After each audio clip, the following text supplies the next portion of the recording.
What's going on out there, Mr. Dave here in the office in February, having my cup of Joe to wake up, get the day started. Haven't done a live in a while since my last discussion about, I guess, health challenges that come up, and it sort of leads into the topic of how do we age gracefully in regards into our business. How do we handle that? And I'm kind of having to face that myself. As some of you guys know, had a health scare last month, and it just sort of pointed out the way life can go and change. And so what I'm thinking of doing now is just taking, not pushing so hard on the rock pile, and trying to help out you guys out there with more instructional training stuff, content. If you want to get my direct feedback, there's a number of ways of doing that. So please don't be shy, and send me an email or what have you, a question, a message in some platform, if that's where you're coming at this from, on this YouTube channel. You can send me a question or something. But I'm adjusting things, backing off a little bit, not pushing maybe quite as hard. And I also want to develop some of the other types of creative expressions that I have thought about and dabbled in over the years, and show folks how to do some simple things, how to make your basic fake rock, and the different ways you can do that. But also going into the creative artsy side of things a little bit, how to use cement and concrete to create various kinds of cool things. So not just rocks, maybe sculptures of various kinds. So pondering that, I did. It was pretty intense going through that last episode, though, I got to say. But it's kind of helps you reorient a little bit and get my feet maybe redirected in a better direction when it comes to how I'm doing my life and stuff. But it really does get you to assess, what's important, what's important in your life, family, personal relationships, that sort of thing. It was kind of interesting out of that last medical adventure, of sort of assessing things and kind of going, wow, this is where my mind was at. And before that episode, and then now, it's like, wow, it sort of shifted a little bit. And so it's a good thing to kind of have your priorities right. And the way the world works, it seems things always are shifting and changing on you a little bit. You never know what's coming around the bend in your business. And of course, you want to try and have contingency plans. You want to have backup systems and situations that give you options if a medical situation does come forth, and gives you a change. And we hear stories about that all the time. Main thing is to try and keep your brain and your mind focused on the right stuff. And when I came out of that last medical episode, the main thing that was sort of in my mind was more of the spiritual side of things. And that was that Jesus is coming back. I'm a Christian person, and I do weave that into my videos a little bit, not hammering away on it too hard. But that was really the main thing that I was getting was, hey, God's plan is being rolled out here right before our very eyes. You can see it on the world stage and how it lines up with the Revelation, Isaiah, Daniel, and these other prophets in the book. And, they predicted this stuff, and that tells you there's something else there. They're able to predict what's coming in the future. And it's pretty intense stuff. So I would recommend you get your ducks in order in that regard. Get Jesus in your heart and get that God foundation. I build rocks, and when we build rocks, we need to put them into a foundation so the whole structure is not going to move or or have stresses put on it because the foundation is weak. And so you want to have a good solid foundation. So you need to have that God foundation. You want to have it built on a rock, your life and your business built on a rock. So I would suggest that you get that figured out, or at least start that process going. It's an ongoing one for me. It's been, 25 years, I guess, as a Christian person, and amazing the whole journey that has taken. We're not instantly perfect. We instantly don't have no problems. It doesn't work that way, but you're not alone. You got the God of the universe right there beside you, carrying you through and working with you through your hardships. And that may be, like the adjustments that life throws at you, and that impact on your business. How are you going to relate to your family? When your things start to shift around, you just adapt, you pivot, you adjust, but you try to keep your mind looking up, your eyes looking up to the future with hope, not with dread and fear and anxiety and worry. And there's a lot of stuff for that category out there to be just hammering away at us, man. I mean, we're just so much crazy stuff going on out there. So I just, keep the thoughts, if you can, focused up and on things that have to do with possibilities, possibility thinking, and listen to people and content that lifts you up, that doesn't bring you down, that doesn't raise your anxiety, that gives you faith in the future and confidence in a soft landing, if you will. And if you don't have God as your foundation, you're trying to do it by yourself, and that's too big a load to bear. If you're listening to me right now and life's hard, I can relate. There's been super crazy things happen in my life. I've been on dialysis, lost my kidney function. Some of you guys know my health story a little bit. It's just the way it goes. You get the genes you get, and you got to work with what you got. So I would just recommend, if you're fighting that mental battle, don't do it on your own. Get some help, find some good counsel, people that seem to have that foundation of security and safety and peace. And I recommend that you find people of faith. And that's a whole category and challenge in and of itself.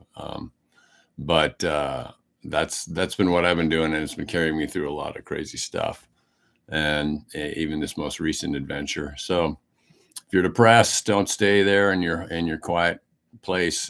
Talk to somebody. Don't listen to the lies and the whisperings of how awful it is. Try to work and get some help, and take action, and move out of yourself out there and go ask for help. Don't try and bear these burdens alone. It's too much. It's just too much. We're not meant to do it. So anyways, I just thought I'd check in with you guys out there.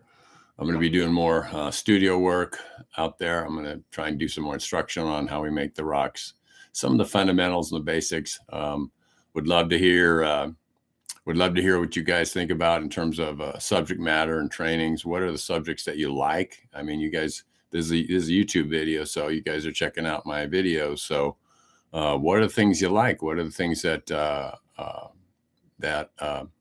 are your topics of interest? So give me some feedback if you can. That'd be awesome. And I'm thinking about doing a training. I have said that for years here at the studio. So need to do that. But give me some feedback. Let me know what's going on out there with your lives, and hang in there. If it's a rough road right now, I can relate. And God loves you. And, there's people that love you out there, and there's people that don't even know you that love you. And you want to connect with those kind of folks and help them lift you up. You're not supposed to bear these burdens all alone. It's too much. It's too much. And you want to get those off your shoulders and put them on the shoulders of God. Give them to Jesus. Take them to the foot of the cross. Take that burden and lessen it. Because there's stuff here for you to do. You're not here by accident, as I've said before. There's a plan for you, and it's a good one. And it has fulfillment, joy, happiness and success. And it's not necessarily about financial success, maybe not at all. That's always a nice bonus, but there's bigger issues here than just our financial situation. God is coming back. Jesus is coming back, and he's told me that in quiet ways and much louder ways more recently. And so get right with Jesus, get him in your heart. You can't go and be in the presence of God in perfection.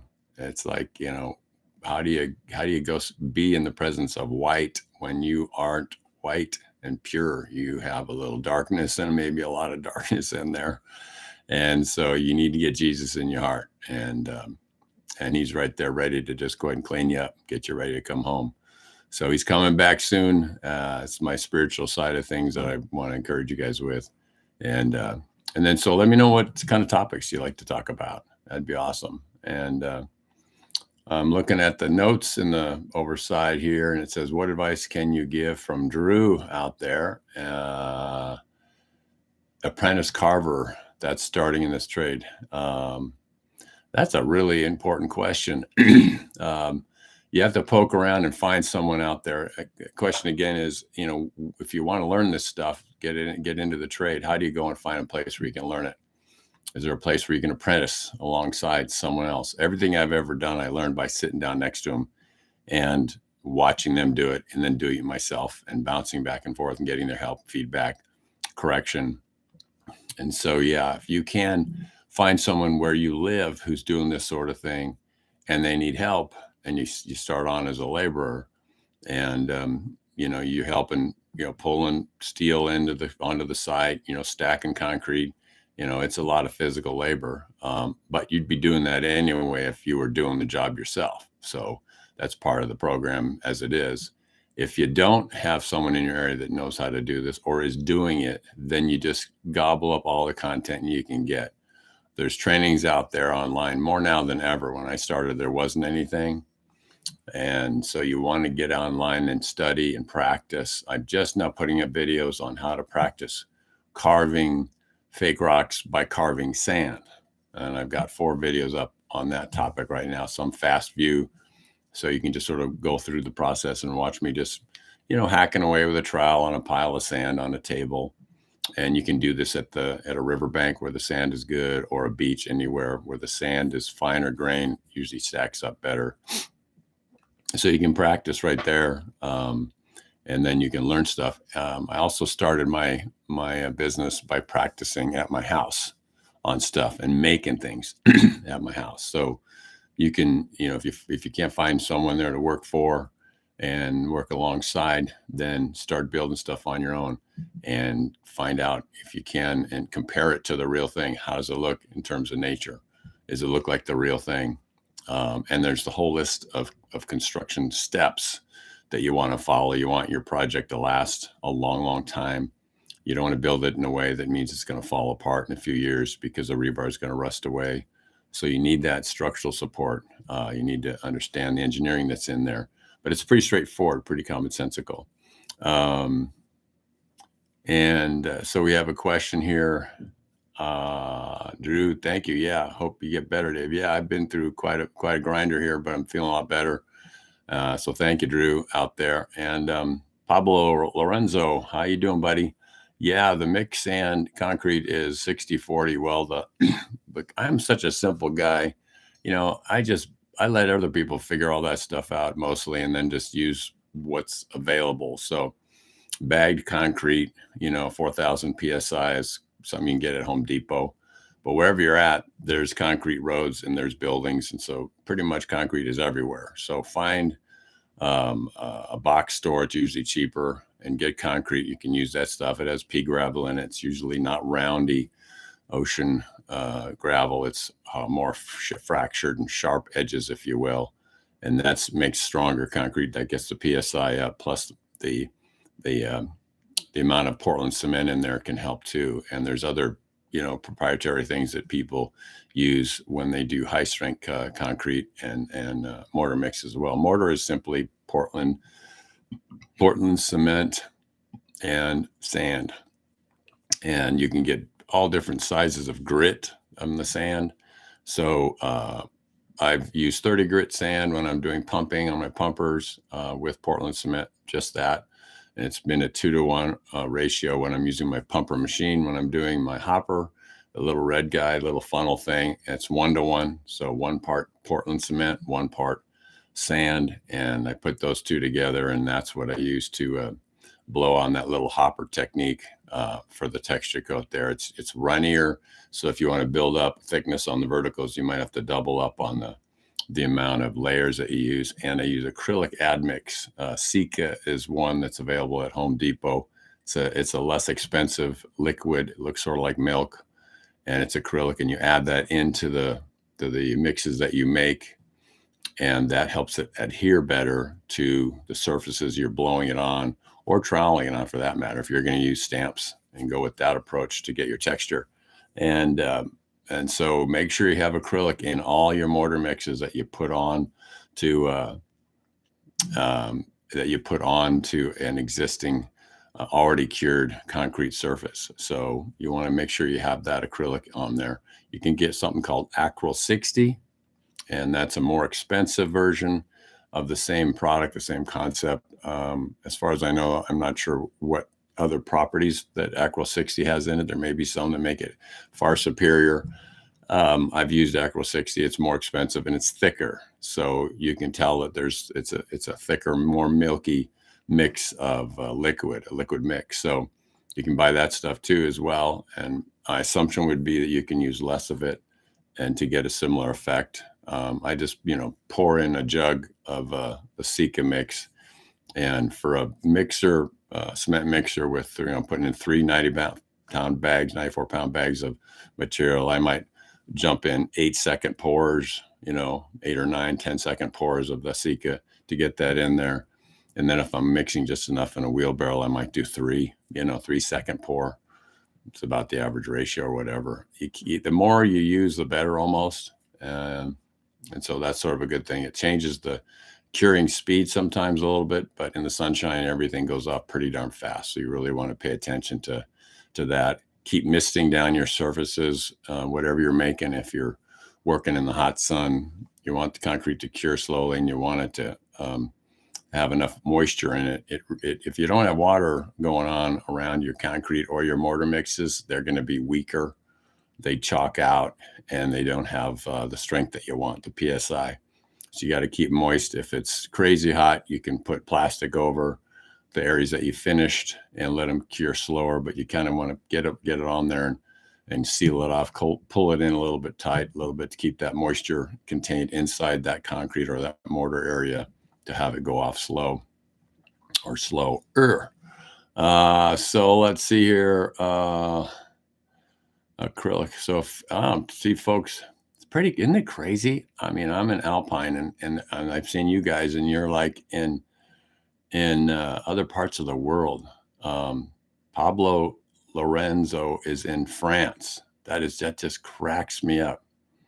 And you have to have a good hat when you make fake rocks. So you got to get a good fake rock hat to keep your head from getting sunburned. And I have no hair on top, so if I don't, I get totally a pink head, and I look really stupid with a pink head. So yeah, in Europe, if you're looking around for the acrylics, you can also try and connect with people who do concrete contractors in your area. There's professionals, obviously, that you can come and have them put in a driveway for you or what have you, or build a concrete structure, house, what have you. But if you can find one of those guys that they'd be willing to just give you some feedback, like, what do you add any acrylic to your admixes? And to your, do you add any admix, which is the acrylic, to your mixes? And if so, what product do you guys recommend here? The functionality of acrylic admixes is something that's impacting concrete wherever you make it, whether it's the US or Europe or Australia or anywhere around the world. Obviously, some places are more remote and it's more difficult to get supplies, materials, but your region should be able to give you some feedback, especially the experts who are doing concrete work right now, And, with the search engines online, you can really power around and try and find folks pretty quick by just sitting in your chair looking at your phone. So you should be able to track down some acrylic in other parts of the world. So, so pretty cool being able to talk to you guys live here on this and seeing the notes and stuff. We see some of these names. I love these names. Salty Toto Bear. That's pretty awesome, dude. I guess you're in Canada, British Columbia. Oh, that's such a beautiful land up there. The BC part of Canada is absolutely gorgeous. Did a lot of vacationing there when I was a kid. Bouchard Gardens and Victoria there on the coast, and amazing. Just beautiful, beautiful country, Canada. And God bless the truckers. That's all I got to say. Let's get some freedom back on that topic. And that's about all I want to get into that here. But yeah, so Mr. Dave here in my studio, just doing a little update on stuff, changing things a little bit, trying to back off on the hard push. Got to see if I can keep doing this for a while. And when you're pushing it hard, I've been pushing it hard for decades, and it's going to be good to try and back that off a little bit and do more studio work. And you see those videos I put up on practicing with sand. You can do that yourselves anywhere. And in just moments, you can practice cracks and fascia lines, fault line cracks, peel-aways, onion peel-aways, and you can see what looks good, what doesn't. You can get a picture, print it out, put it in a plastic sleeve, 8.5 by 11 sheet of paper, look at the picture, and then go ahead and start trying make that in the sand. Try and get the shapes, the angles that are in the picture you're looking at. Look at the real thing and let that be your guide. We all get our techniques and our strategies, and you can kind of see. I see guys around here in projects that I'm remodeling all the time, and I can look at the project and go, yeah, that's the same contractor I've seen for years now, and I've been fixing them for years because they didn't really make them the strongest as they could have, and so they're rusting. The rebar's rusting out, and they're falling apart. But yeah, you want to try and get to where ideally no one can tell who made this. You want to make it so God made it. Looks like God made it. So that's the thing you want to do. Look at pictures. And even I need to do more of that because I get in the habit and I just start rolling stuff out, and it's sort of, my Dave rock. So try and use nature and God's rocks as a guide, and you're going to be continuing to hone towards the natural look. And that has to do with the texture, cracks, large and small, composition. And I've got that free PDF download that you can get at davehenderson.podia.com. And it talks about the 5 key elements to making good, effective faux rock, real looking faux rock. So you can get that at davehenderson.podia.com for free. Just give me an email and you have access to that, and you can print it out and keep getting better and keep taking and tackling life. All right. So I actually have to go to work. So I thought I'd just check in with you guys and let you know I'm still here doing all right. But yeah, we have to pivot and adjust, but get God underneath you as a foundation. There's stuff coming at us right now that is so big and heavy and hard, and it's too much for us. We're not supposed to bear these burdens alone. We weren't made that way. And God is real. Jesus is coming back, and you want to get Jesus in your heart. He comes in, but you got to ask him to come in, help him to clean out the gunk and junk that's there, and then you're ready for eternity, man. And these are the last days. The story has been written thousands of years ago, talking about these times, and you're here for a reason. It's not an accident. So I pray God would be in your life and in your thoughts, that he would be guiding you with thoughts that are good and empowering and lifting you up, giving you hope and sense of purpose, and so you don't feel so alone, because it can be pretty hard these days. So hang in there, man. Do something beautiful. Make someone smile or laugh every day. Is what I try to do, and make something beautiful. All right. Give me some feedback. Let me know what kind of content you want me to try to create for you guys, and I'll do my best to get that to you, for you. All right. All right, man. God bless you guys. Thanks for your comments, and I really appreciate it. And I love you guys, and give God a chance to come in and lift you up, so you're not walking down this road of life alone. You're not here by accident. You have a purpose, and there's a reason you're here right now. You're not an accident. So God bless you guys. Until next time, we'll see you on the rock pile or in the studio. And this is Mr. Dave checking out. All right. See if I can push the button. All right. All right, guys. See you later, man.